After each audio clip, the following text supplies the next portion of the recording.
Arabaya gelmesin.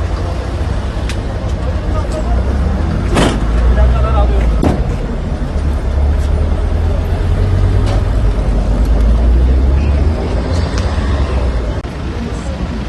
Tamam mı? Bir dakika. Sevdiğim hocam oldu. Çek. Evet. Gel öne gel. Bu yan. Öne gel. Geldim. Abi direkt.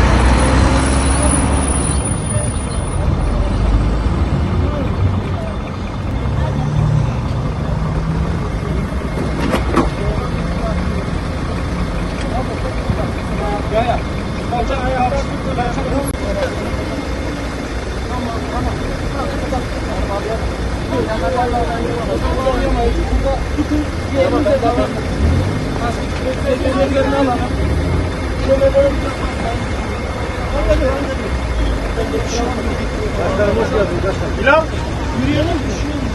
Bilal. Tamam. Hocam. Dur, şu ben öyle hissediyorum. Dur, diğer şeyler. Tamam. Amca bekle.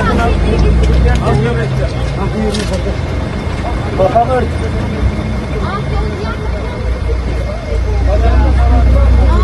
Şoförü ne oldu bilen var mı?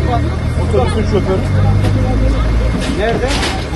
Otobüsün şoförü ne oldu bilen var mı? Ben bunun şoförü. Kenara geçemiyorum.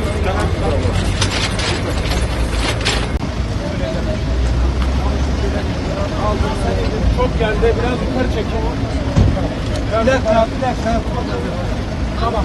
Ayaklardan biraz. Tamam şu an iyi. Amca kafanı bırak. Yok bırak. Amca sen ne yaptın? Güzel. Tamam be. Elif sen bulduk ben kenarda. Bırak.